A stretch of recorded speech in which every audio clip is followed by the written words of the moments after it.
Thank you, Mac, for shake hands. Thank you for playing in our 72nd Alabama State Championship. Thank you so much for playing in our championship. And then You're very welcome, Balaji. we are so fortunate to have you in Birmingham. I'm glad to be here. Yeah. So what we want to understand from you is how do you start looking at this board? How do you make the chess pieces to move? And then how does the clock work for you? Well, I've been playing chess since I was about 5 years old. I ended up being with my mom in the French Quarter one day and saw two guys playing in the park, and I was like, I want to learn this game, and so I pretty much taught myself. I'll be turning 40 next year, but a blind player, everyone's board is different, and you need to tell the person where you're moving to and where you're going. And Okay. I'm sorry that my phone is talking in the background too. And they may ask, even if, because I've played on boards that friends have, and they will get irritated with me at times, where they might see, like, I'm just using this pawn for example. Yeah. It might be between these two squares. Well, which one of these is it on? Yeah. And, you know, and that's just something that they will say, hey, I'm not exactly sure, but and each blind person has their own way that they do things. Whereas me, I will ask, especially if I'm playing on a board that's not one of mine, where is this particular piece? And sometimes people will really get irritated with me,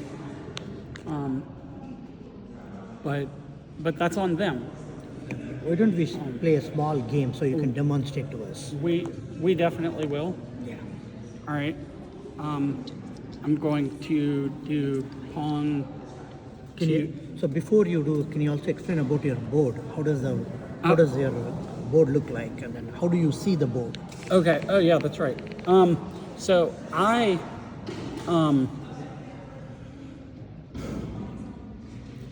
once I started to play, I got to the point where my dad saw me with one of my chess boards, and he honestly said to me, Mac, what are you doing with no pieces on the board? Because I was using a really old computer, and it's quit at the time. And I said, Dad, I don't need the pieces on the board, because I've memorized where all of them are. Yeah. And that's just how I learned to play. So don't necessarily assume that every blind person is going to memorize the board like that.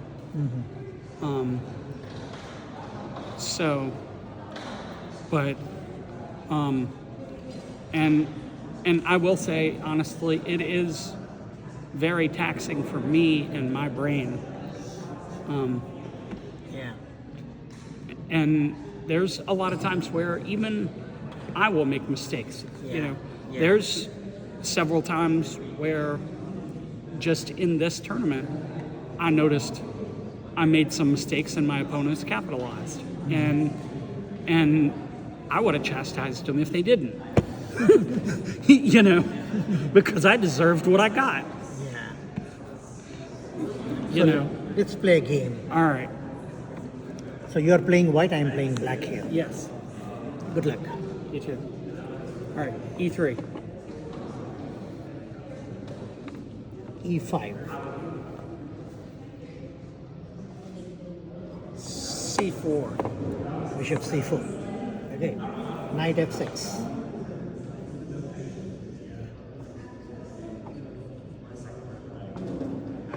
Knight to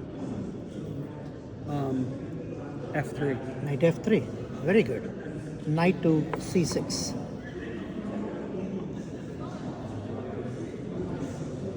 So when you touch the chess piece, that's how you feel the chess piece as well as whether it is black or white.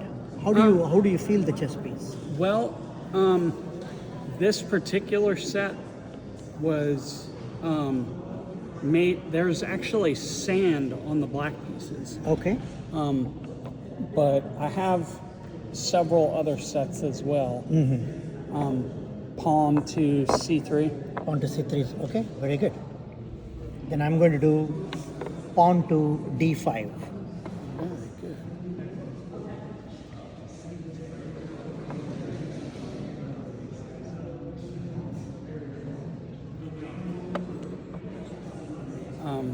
Bishop to E2. Bishop to E2. Okay. Bishop to G4.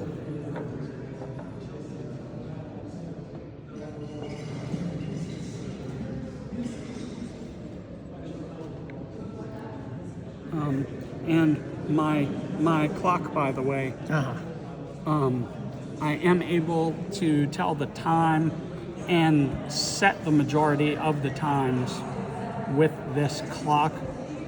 Got it. It does, you know. So when you make a move, will it talk back to you saying that how much the remaining time you have on the clock? Yes, and I can get it to see. It's been my move the whole time. Yeah. So if so, It's your turn. Let's see what it does. all right. The last move I paid was Right, bishop you- to G4.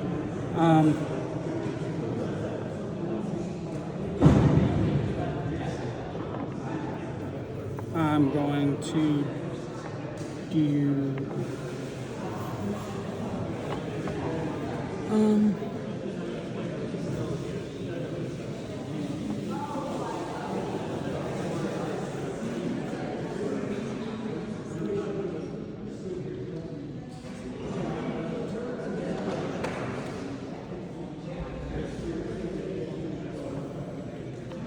pawn to H3. Pawn to H3. Bishop H5. Pawn to G4. Bishop to G6.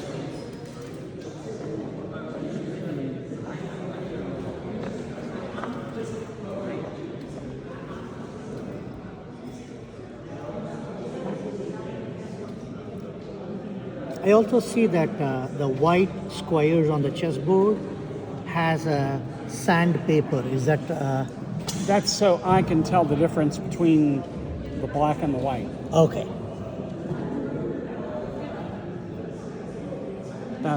That's how this particular board was made. All right, let's-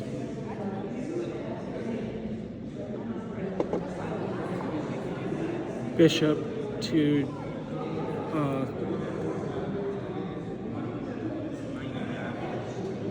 B5. Bishop to B5. Good move. I'm moving my pawn to E4. Very good. All right. I'm gonna do knight to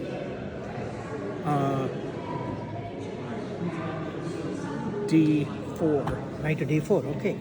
I'm moving my queen to d6.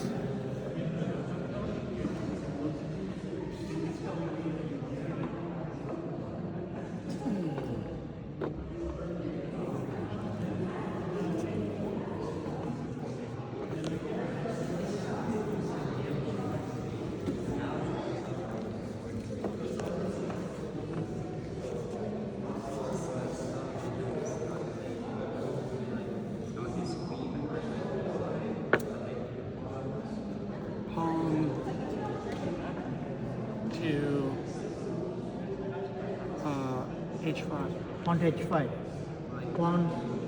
Pawn to h4. You move pawn to h4. I move pawn to h5. Alright. There it is.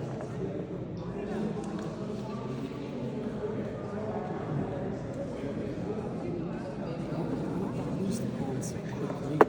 So I've got to advance the pawn. That's a great move. Great move.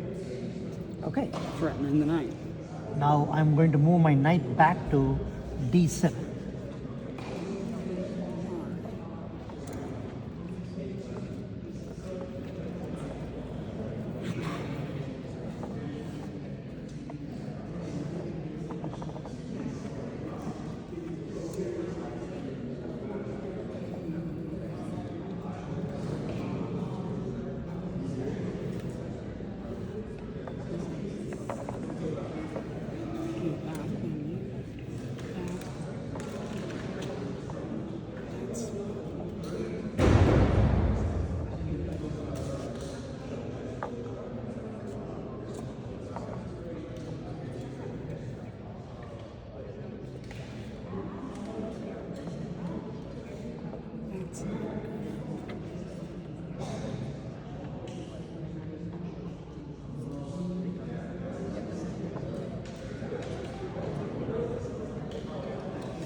I am going to do knight to A3. Knight to? Knight to h3 is a great move. Now I'm going to capture knight captures knight on d4.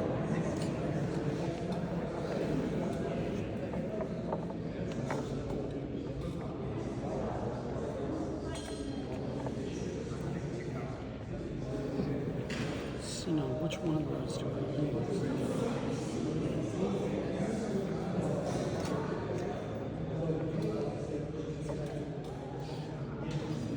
Is there a particular one I should use, in your opinion?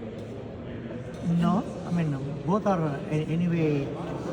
I mean, I would, if you are planning to castle on your queen side, then I would use my e pawn. E-pawn, right. Because I could see it either way. I didn't Yes. know if each one had its advantages or whatever. Yeah. So that's because I know I have to take back. Yeah.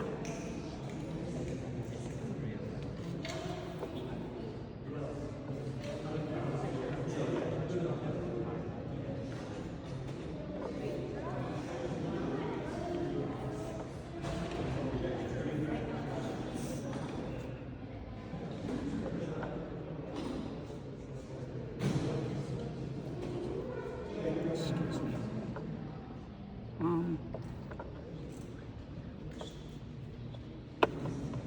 C takes knight. Yes. C pawn. C. Okay. I just I'm going to move my bishop to f5.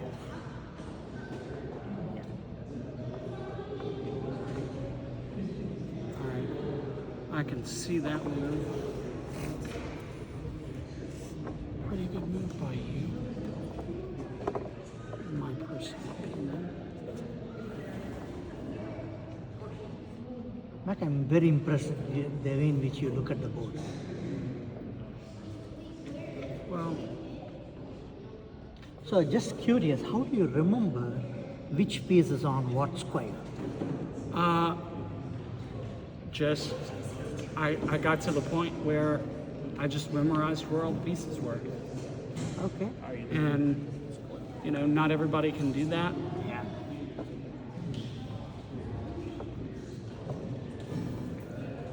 So what is the next thing you're working on in your next set? I heard that you're working on a different kind of a chessboard for you. What does that chessboard will have, which your current board doesn't have?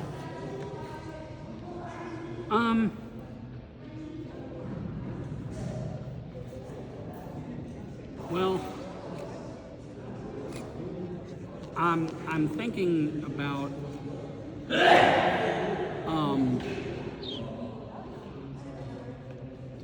possibly building a set with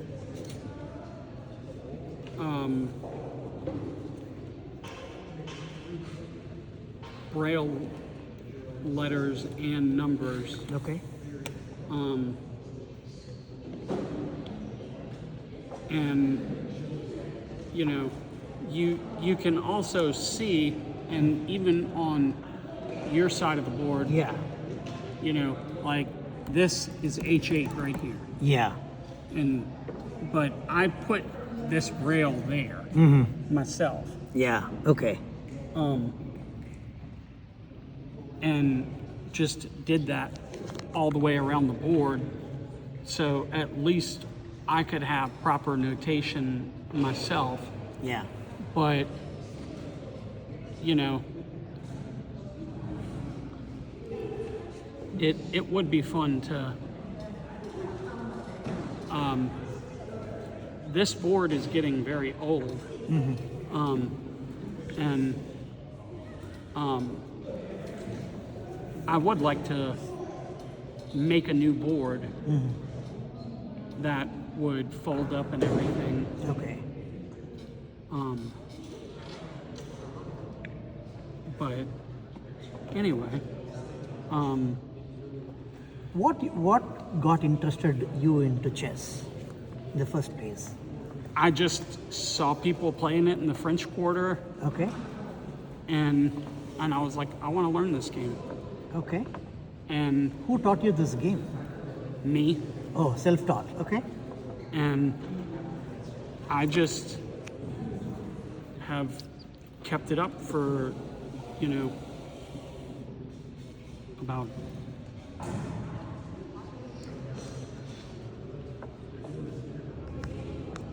28 years. Okay. So what would be your next year plan? Are you planning to play in multiple tournaments, or what's your next step? I'm definitely going to try. I'm going to queen to e3. That's a great move. That's a great move.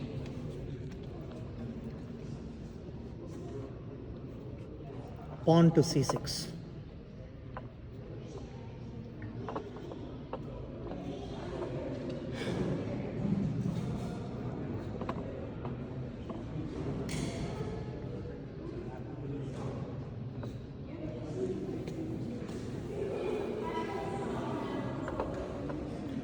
You know, and I mean, just with all of what we're doing right now, this in itself is taxing my brain a lot, and especially bishop to e2. Yep. And this is making me do double time with a lot of this. Awesome. So I'm going to make my final move. I really got a good hold of what exactly you do and how do you see the board and how do you make the moves. Is there anything what you would like to tell, Mac, for players like you? How do they go about training themselves so they can become better in chess? Because you see the board very differently. What would you tell the people in your shoes? Well, if you really want to get very good at the game, then I would honestly say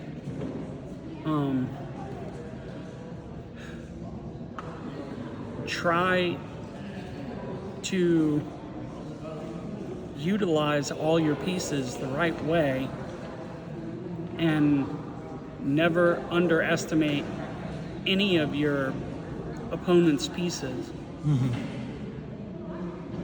Because if they know how to use them, Yeah. then they will honestly get you. And just a note for anybody: never underestimate the pawn. I've traded my queen for up to 5 pawns, Okay. and never underestimate the pawn. Lovely. Thank you so much, Mac, Oh, you're for very welcome. coming first of all the way from Mobile to play here, and then show us what the chess life looks like for you. We are so inspired by you as a person and what you do for our chess community. If there is anything what we can do from our point of view, please let us know. We are definitely willing to help you in any way possible. Oh, absolutely. So we have set the board back and then let's shake hands. Oh, Look absolutely. at the camera. Thank you so much, Mac, for You're very all your welcome, time. Balaji. Thank you. Thank you.